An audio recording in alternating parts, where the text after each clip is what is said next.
کیسا جنگل جہاں انسان قدم رکھنے سے بھی ڈرتا ہے، کیونکہ مشہور تھا کہ وہاں کی جڑی بوٹیاں بولتی ہیں۔ کبھی آپ نے سنا ہے جڑی بوٹیاں بھی بولتی ہیں اور درخت راستہ بدلتے ہیں؟ جی ایسا ہی جنگل تھا، اور اس جنگل کے کنارے ایک چھوٹی سی بستی میں ایک سحر نام کی لڑکی رہتی تھی، جو جڑی بوٹیوں کی تلاش میں اکثر جنگل کے خوفناک ترین حصوں میں چلی جاتی تھی۔ ایک ایسی بہادر لڑکی کی کہانی جو آگے چل کے آپ کو بہت دلچسپ لگے گی۔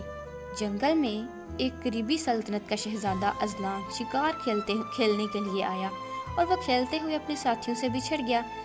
اس کا گھوڑا ایک زہریلی جاڑی لگنے سے زخمی ہو گیا، اور شہزادہ گھنے جنگل میں راستہ بھٹک کر ایک گہری کھائی کے قریب پھنس گیا، اور شہزادہ زور زور سے مدد کے لیے چلانے لگا۔ کیا کوئی ہے؟ کیا اس خاموشی میں کوئی میری آواز سن سکتا ہے؟ ابھی شہزادہ اذلان اپنی تلوار نکال ہی رہا تھا کہ ایک کالے چیتے نے اس پر چھلانگ لگا دی۔ شہزادہ پہلے ہی گھوڑے سے گرنے کی وجہ سے زخمی تھا، تو اس کا توازن بگڑ گیا۔ عین اسی وقت ایک تیر تیزی سے ہوا کو چیرتا ہوا آیا اور چیتے کے پاؤں کے پاس لگا۔ سحر درخت کی ایک اونچی شاخ سے چھلانگ لگاتی ہے۔ اس کے ہاتھ میں کوئی تیز تلوار نہیں، بلکہ بانس کا ایک تیز نیزہ ہے۔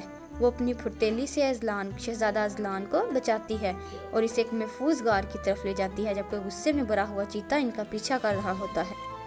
سحر شہزادے سے کہتی ہے، اگر زندہ رہنا چاہتے ہو تو فوراً میرے پیچھے آؤ۔ جنگل تلواروں سے نہیں، دماغ سے جیتا جاتا ہے۔ غار کے اندر سحر نے جڑی بوٹیوں کو پیس کر ایک مرہم تیار کیا اور شہزادہ اذلان کے زخموں پر لگایا۔ شہزادہ جو محلوں کی رانیوں کا عادی تھا، اس سادہ سی لڑکی کی ہمت دیکھ کر حیران رہ گیا۔ شہزادہ اذلان بولا، میں ایک شہزادہ ہوں، میرے پاس سونا ہے، زمینیں ہیں، مگر آج ایک عام لڑکی نے مجھے زندگی کا تحفہ دیا ہے۔ کیا تم ڈرتی نہیں ہو؟ سحر نے مسکراتے ہوئے کہا، خوف محلوں میں ہوتا ہے شہزادے، جہاں لوگ سائے سے بھی ڈرتے ہیں۔ اس جنگل میں وہی زندہ رہتا ہے جس کا دل صاف ہو۔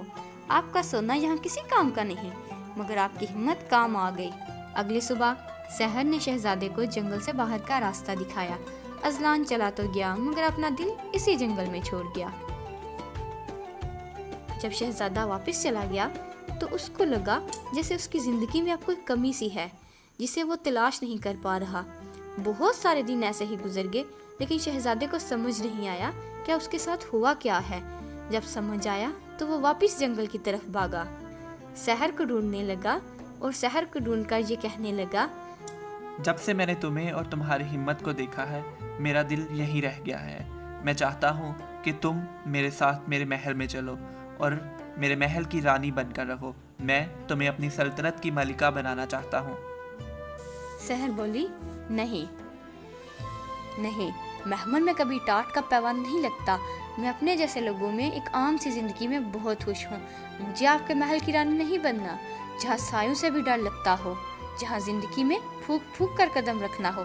آپ اپنی زندگی میں واپس چلے جائیں، میں اپنی زندگی میں خوش ہوں۔ شہزادہ بہت غمزدہ ہو کر واپس چلا جاتا ہے۔ کچھ دنوں کے بعد شہزادہ شکار کھیلنے کے لیے جنگل میں واپس آتا ہے، تو وہ کیا دیکھتا ہے کہ سحر بے ہوش پڑی ہے، اس کا جسم نیلا ہوتا جا رہا ہے۔ تو وہ نیچے آ کر دیکھتا ہے تو اسے کسی زہریلے سانپ نے کاٹا ہوتا ہے۔ شہزادہ سحر کو دیکھ کر زور زور سے بولنے لگا، سحر اٹھو، یہ تمہیں کیا ہوا ہے؟ شہزادے نے فوراً ہی شاہی طبیب کو بلایا اور علاج کا حکم دیا۔ شاہی طبیب نے سحر کا علاج کیا، سحر بالکل ٹھیک ہو گئی۔ تو شہزادہ واپس اپنے شاہی محل چلا گیا، لیکن جاتے ہوئے اپنے 2 خادم وہیں چھوڑ گیا تاکہ سحر کو کوئی مشکل پیش نہ آئے۔ جب شہزادہ واپس چلا گیا تو سحر کو کچھ عرصے کے بعد شہزادے کی چاہت کا احساس ہونا شروع ہوا، تو وہ شہزادے کے پیچھے محل واقع گئی اور وہاں ان دونوں نے شادی کر لی اور ہنسی خوشی زندگی گزارنے لگے۔